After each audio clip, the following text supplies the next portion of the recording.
and placed the Colt into the pancake holster at the small of my back. "Sorry, Joe. Have to get to Cheyenne. Besides, Lucian is waiting on us back at the hotel." How many times have we heard this fucking story? I've heard it more times than you. I had to admit the Rainier beer tasted pretty good. Gives me time to think as my old boss, the previous sheriff of Epsiroka County, regaled the younger men, who had waylaid us after all, with tales of daring-do from bygone days. Vic leaned in, sipping her dirty martini. Correct me if I'm wrong, but does it change every time we hear it? Every time. The perpetual frown was missing from his face, and his bushy eyebrows crouched over his nose as Lucian continued to hold forth. "I get this call that we had a cool one on the side of Route 16 out there on the edge of town. When I get there, this kid, highway patrol he was, is standing over the damn body. I mean, practically standing on the damn thing. Well, he steps back when he sees me and says, 'It's in my jurisdiction, and what did I want to do?'" Vic nodded as she settled onto the piano stool beside me. "Yeah, it's changed from the last time already."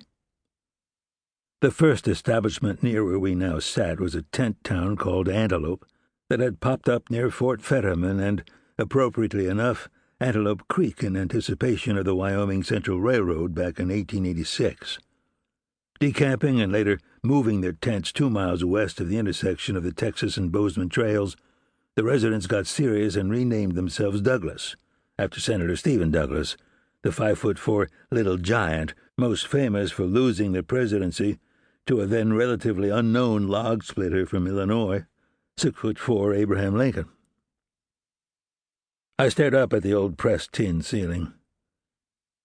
The Levante Hotel had been built in 1913 as a replacement for the Valley House Hotel, which had been torn down when the Burlington Northern Railroad had cleaved Douglas in two.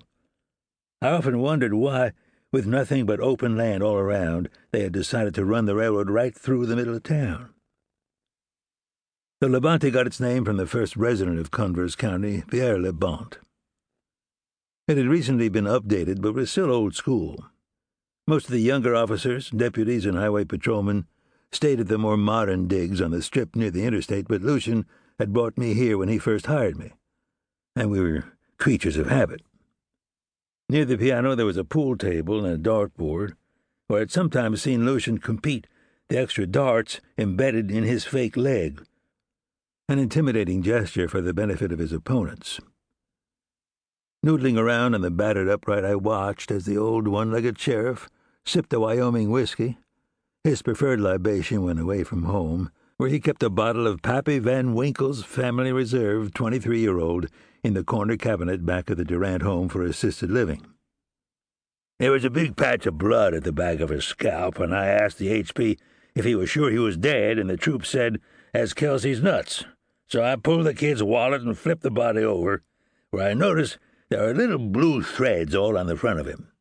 Well, while we're waiting for the medical examiner to come over, I sit in my car and have my dispatcher patch me into the mother, who doesn't seem too upset about losing her baby boy. She says that her other son and another fellow went out with the kid rodeoing Saturday night, and that they'd all hung one on. He pushed the open road Stetson back on his head. Well, I roll over to the mother's house, where there's a beat-up old Chrysler in the driveway with shitty carpeting, a curious shade of blue. I drag the one kid out and show him the carpet and tell him I've got him red-handed, and he better damn well start singing, and boy does he, a regular Frankie Lane. He says the decedent and this other fella got into it, and the other fella pulled out a Ruger Blackhawk single-action revolver and shot the young son in the back of the head. Lucian took a swallow of the whiskey and licked his lips. The one brother doesn't seem too upset about his dead brother, and I'm starting to think this family might be a little bubble-off plum, but I get the address of the shooter and throw Kane in back of the Nash. On the drive over, he's telling me that he didn't have anything to do with killing Abel, and that he didn't even help the shooter dump the body, made him do it himself. Took some kind of strange moral stand on that one, I guess. The old sheriff rolled his eyes. Well, Ludlow Kuntz, the shooter, is this big, dumb-looking bulldog, or 270 pounds if he was an ounce, and this is before I had yon Man Mountain over there. He gestured toward Vic and me.